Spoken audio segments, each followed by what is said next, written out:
Paris starts a big cleaning operation in the Notre Dame area. This after high levels of lead were found in and around the cathedral. Decontamination efforts stalling reconstruction. In a moment, we'll be getting the latest from Clovis Casali. Protesters flood Hong Kong airport again as operations resume. Not all flights are running, though, a day after the airport was shut down. Hong Kong leader Carrie Lam saying, "We've reached a dangerous situation." And hopes raised that the major Ebola epidemic in the Republic of Congo could end soon. 2 new treatments have proven highly effective.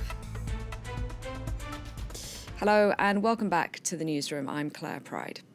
We start with a major cleaning operation here in Paris at Notre Dame Cathedral and surrounding streets. This 4 months after Notre Dame went up in flames, releasing hundreds of tons of lead into the atmosphere. Clovis Casali is at the cathedral for us. He joins me now. Clovis, tell us more about what's happening where you are today. Well, it's very simple. It's a new phase in the cleanup operation, and the key word is decontamination. Remember when the fire devastated the Notre Dame Cathedral, this landmark in the heart of the French capital, just behind me? Well, it released hundreds of tons of lead particles, and with the winds, these particles spread all around the cathedral, up to 1 kilometre. Well, today it's a new phase in the cleanup operation, and we'll be seeing workers wearing suits, protective suits, of course, spraying a detergent. Let me talk you through this process. They'll be spraying a green-blue gel on the floor, on the square outside Notre Dame Cathedral and in the streets nearby. And then these agents will let this gel dry, and then they will scrape it off, or more so, they will be using high-pressured hoses to take off this gel. Why is this gel so important? Because it attracts and traps lead particles that are on the ground. So this gel will play a key role in the decontamination process. This gel will be applied today carefully by the workers, and then there will be a 3-day wait before it's taken off over a period of 5 days. You can see around me the whole area is cordoned off. In previous days, right after the fire that ravaged Notre Dame, well, the area, the square, was slightly cordoned off, but tourists could still get a glance of Notre Dame. They could still walk around it, of course not enter this landmark, but this time the whole area is cordoned off. And so you can only see Notre Dame Cathedral from a distance. So not the best day for tourists here in Paris to come and take a look. So, Clovis, a major operation getting underway, but the government's been accused of downplaying the risk of lead contamination for locals and tourists.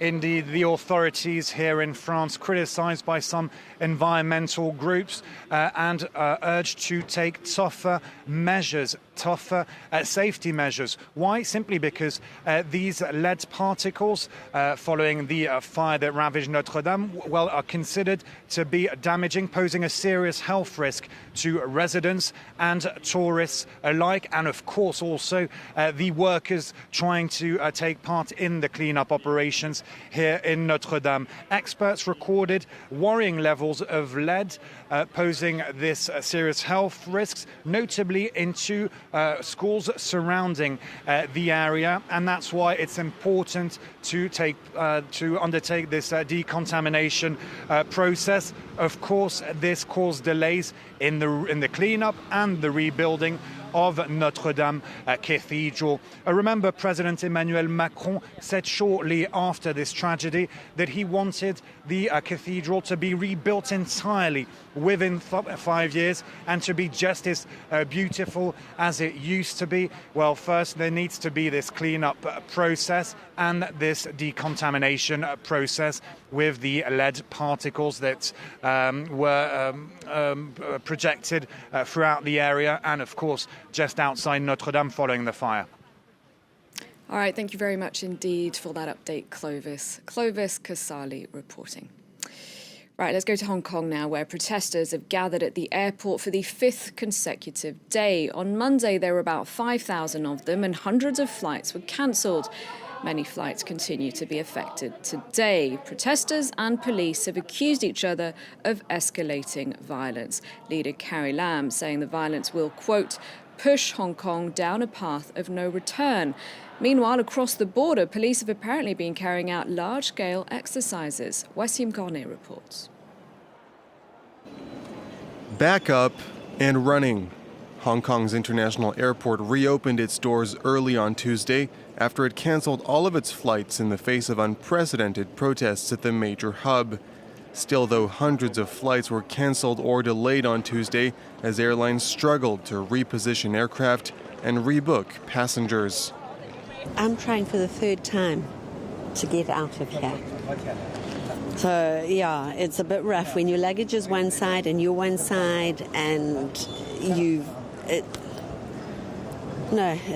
hasn't been funny. Meanwhile, Hong Kong's chief executive, Carrie Lam, defended the actions of the police, who have been accused of brutalizing protesters in recent weeks. She also warned that protests could put Hong Kong in a precarious situation. Violence, whether it's being violent or condoning violence, will push Hong Kong down a path of no return. It will plunge Hong Kong society into a very worrying and dangerous situation. The ominous warning comes a day after China's central government characterized the protest movement as terrorism, a significant jump in rhetoric used to describe protesters. Also on Monday, in an apparent show of force, armed police assembled in the city of Shenzhen near Hong Kong. Chinese media reported security forces were carrying out a large-scale exercise. But so far, this has done nothing to deter protesters, with demonstrations continuing in several locations. For more on this, I'm now joined by Douglas Herbert, our international affairs commentator. Doug, as we just saw in that report there, police across the border apparently carrying out large-scale exercises, and the rhetoric from Beijing has been getting harsher and harsher. What's the strategy there? Yeah, absolutely. You use the right word. So far, it's just rhetoric, right? Beijing has made it very clear. It doesn't really want to intervene. It doesn't want to have to use forceful military intervention. What it wants to do in the strategy so far is to leave it basically to the Hong Kong police, the Hong Kong authorities, to sort out what Beijing sees as a mess of their own creation, and the mess really of Carrie Lam, the Hong Kong chief executive's creation.